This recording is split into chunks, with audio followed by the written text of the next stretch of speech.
Hey, everybody. I will be reading the last section of Be Not Far From Me, part 3, After I Was Found. The man calls 911 as the woman walks by my side, back to the truck, telling me to watch out for things like dips in the ground and the little mound where the extra stone got dumped in a pile when they were putting in the service road. Normally, I might be amused at anyone being worried that some gravel might break me in half, but then again, I have no idea what I look like now. And to be honest, it might. She keeps talking, and I realize that she's waiting for me to say something more than my name, but I don't know what else matters. Instead, I sit in the grass near the truck, forearms resting on my knees. Then I see the license plate. Hey, I interrupt the woman, who is digging in the truck for something. She turns around, a brown bag in her hand. Am I in Georgia or are you in Tennessee? Her eyebrows come together, and I know I need to try again, find better words for what I'm asking. It made sense to me in my head, and since I'm the only person I've been talking to for a while, I thought it would do the trick. Where am I? Georgia, she answers, handing me a water bottle. We both are. Huh, I say, and I try to twist the cap off. It won't move. She reaches for it and cracks the seal and then hands it back to me. I got it started for you, I tell her, and she laughs. It was a wonderful sound, strong and full, without the edge of mine that mine had started to develop. So I walked right out of Tennessee, I asked, taking a drink of water. If that's where you started, then yes, she said. The water hits my stomach and I flinch. I don't want to puke in front of this woman. I don't want her to know that it doesn't taste like real water because there's no dirt trailing on my tongue or an aftertaste of fish. Everything about it, from the clarity of the plastic to the ridged cap in my hand, is off. And I feel an edge of panic when I realize I'm going to have to get into the truck eventually. What's your name? I ask the woman, taking another experimental sip. Tammy, she says, and holds out her hand for me to shake. I do, noticing how thin my fingers are inside of hers, a scrape the shape of Florida across the top of my left hand, and the filth under my fingernails. What's this? Tammy asks, reaching out to touch Davy Beats' hat. I shy away, dumping some of the water in my lap. I could stand to have someone touch me, but Davy's stuff is another story and not one I'll tell just anybody. It's a hat, I say. Tammy nods and slowly sits down next to me, propping her elbows on her legs like I do.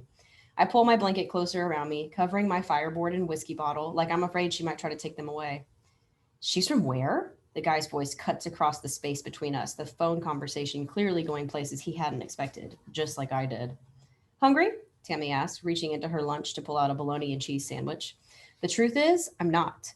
I'm too far gone to consider being hungry, but the side of the sandwich, carefully tucked into a bag with a fold over top, makes me think of Meredith and all the supposedly extra bologna and cheese sandwiches she brought to school for years, even though I knew damn well she hated bologna. I started to cry. The woman puts her arm around me, and I lean into her, smelling the clean scent of her shampoo and the simple warmth of her and how solid she is. I take a deep breath that feels like it's scraping the back of my throat clear down to the spine, but it can't go deep enough, can't quite reach the place where everything that's happened to me rests. I've been trying to find words, and I thought I was failing because it'd been so long since I used them, but instead it's because there aren't any that will work. There's just crying. Crying because I'm happy to be safe and terrified to see people again. Crying because even though I said my name when I came out of the woods, I don't know if that's who I am anymore. Crying because of Duke and Meredith and Kavita and my dad and how I'll get to see them again. And crying for my mama and Davy Beat because the same isn't true for them. There's lots of reasons to cry, but I've got a mouth and it was made for more than just gasping for air between sobs. I stop crying and I eat. The truck is going impossibly fast.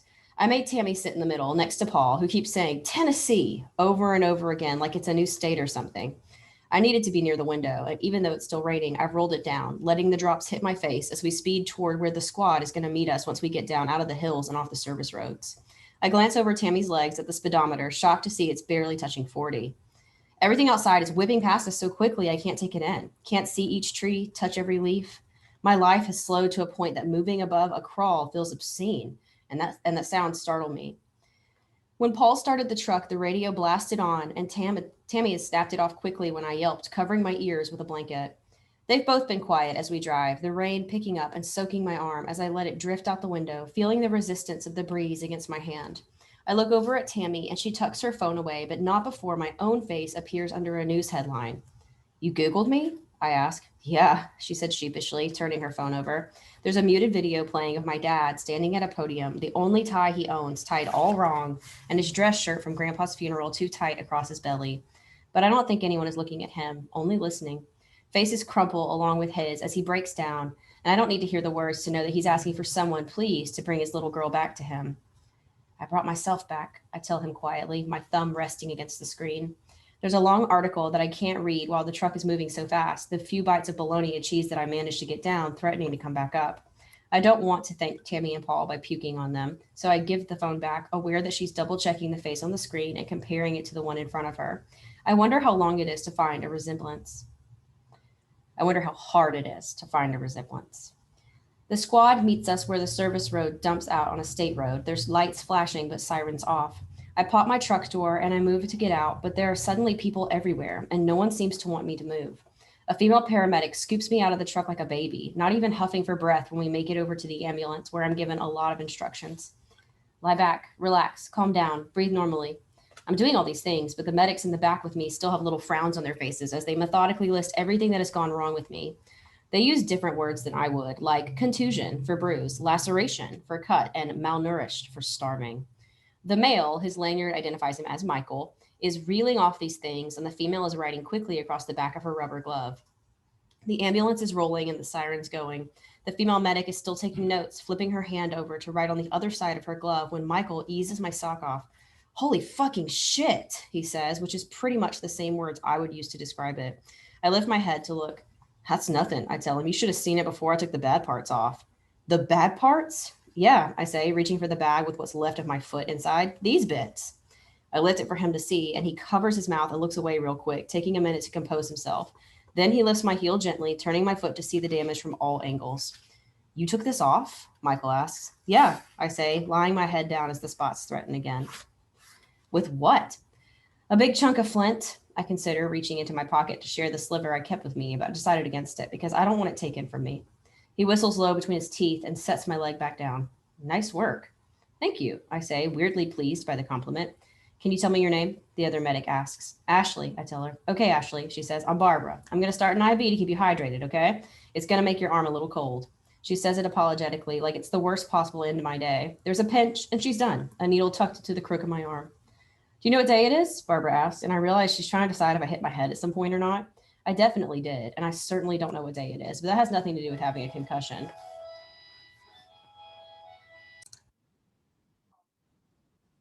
No, I say. Who is the president? Michael asks, but only gets a snort out of me in response. They exchange a glance, like maybe that answer is kind of common. Can you tell us what happened? Barbara tries, like she's tossing me an easy one, something I should be able to explain. I was lost, I say, the first time I've spoken the word. My voice cracks around it, either because I'm too proud to admit it or because it's so damn terrifying, even now that I'm safe. Because I knew every time I left my house for the woods that it could kill me. I just never believed it would try. The world is not tame, I tell Barbara, and she nods like maybe she gets it as she wraps a blood pressure cup around my arm and then swaps it out for a different one. Judging by the Dora the Explorer sticker on the band, I'm guessing it's the one they use on kids, my arm too small for the one made for adults. How'd you manage? Michael asked, eyes still on my foot. There was no one else to do it, I tell him, so I had to. No, I mean like overall, he says, everything. I only shrug because the answer is the same. In the hospital, I'm asked a lot of questions I don't know the answers to, like who my family doctor is or have had all my immunizations. I tell them we don't usually go to the doctor unless we're bleeding out. We mostly use duct tape when injured, and that I assume I have all my shots. Those don't seem to be the answers they were looking for because they give me a whole bunch more shots, including one for tetanus, even though I tell them I'm pretty sure I'm up to date on that because lockjaw is something Dad takes seriously. Everything is bright here and overwhelmingly clean. Everyone has smiles on their faces that get bigger when they see me, like I'm the sun peeking out from behind a cloud they never thought would pass. I know I'm like some miracle baby, the girl who was lost and now is found. The Ashley from before would have been irritated at being wheeled everywhere, insisted on standing and walking because being carted around looks like weakness.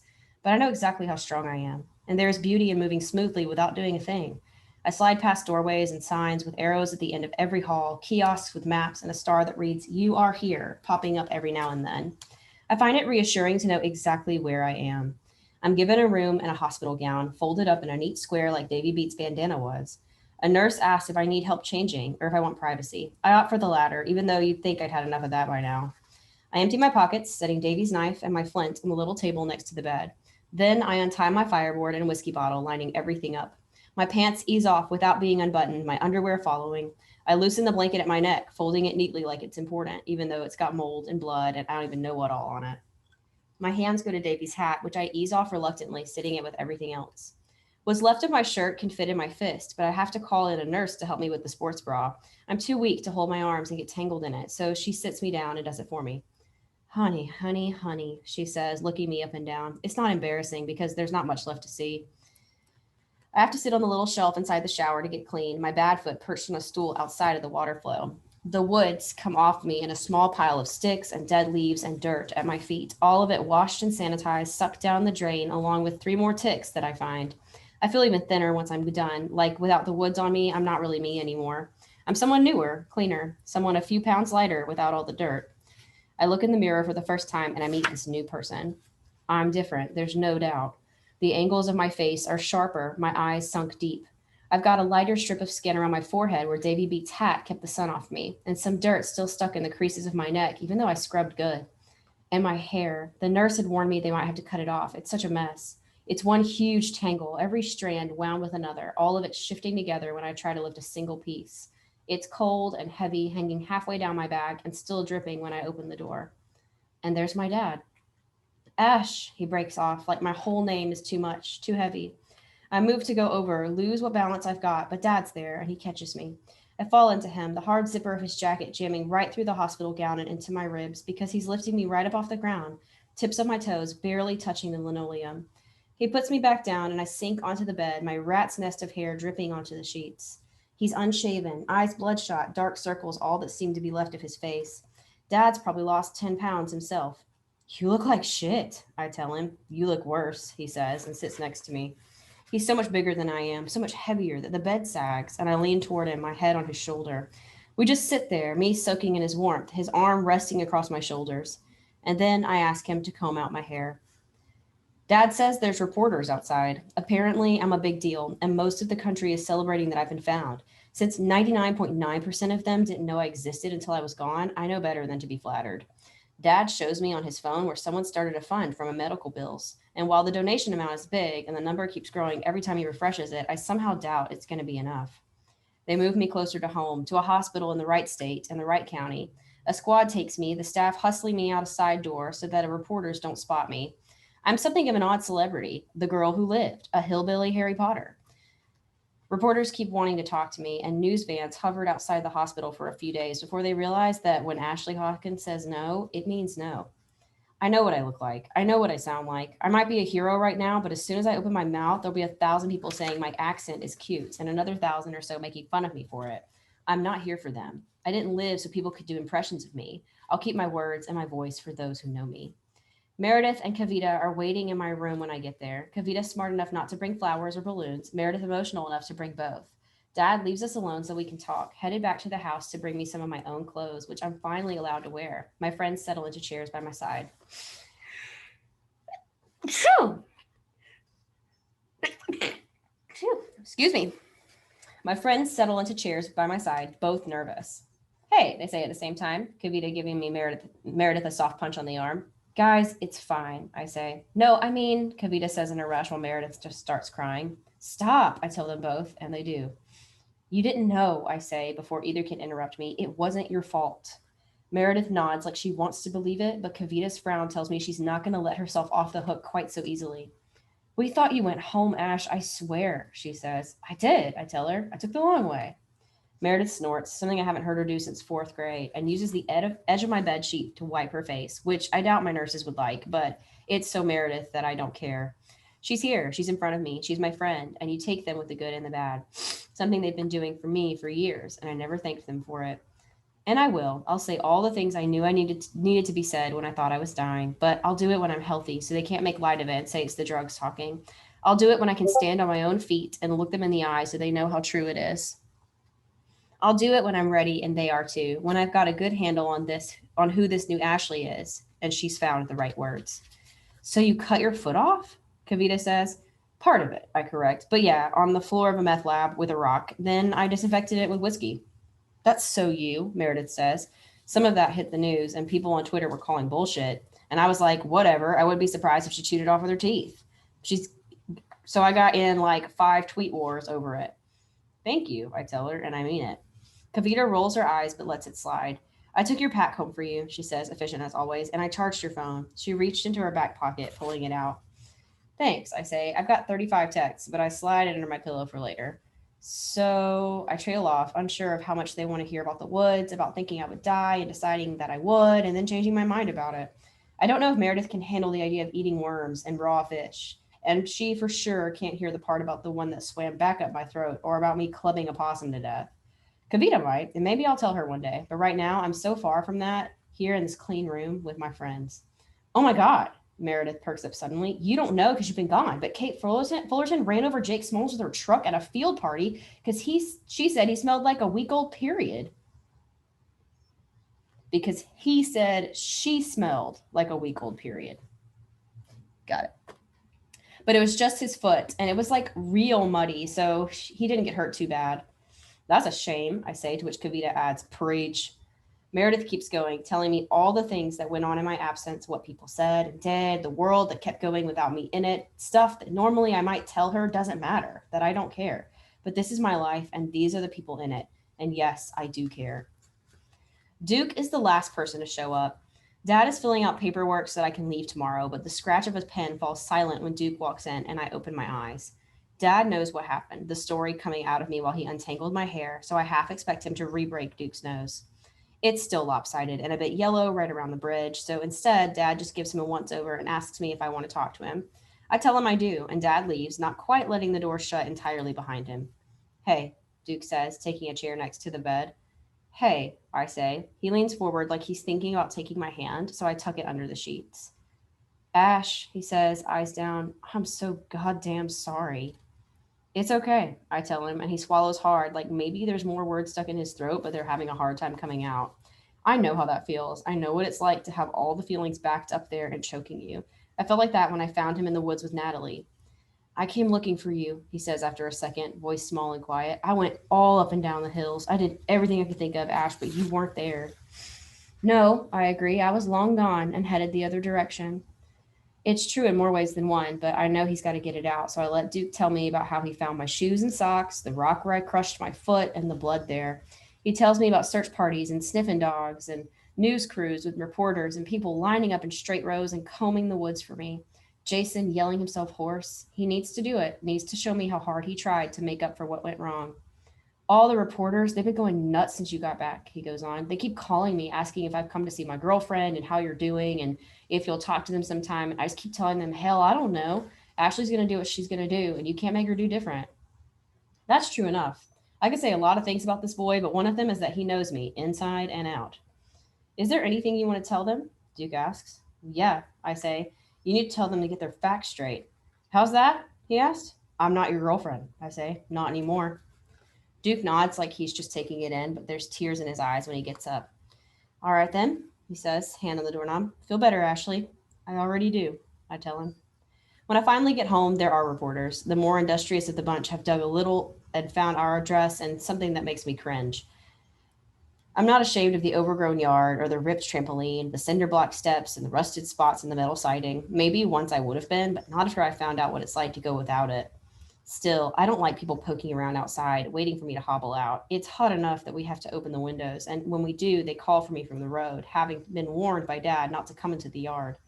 I ignore them, and eventually they go away, except for the reporter from the local paper. He's smart enough to know his audience and his people, so he waits until the city folk with their news vans are gone, and then he takes a risk and he knocks on the door.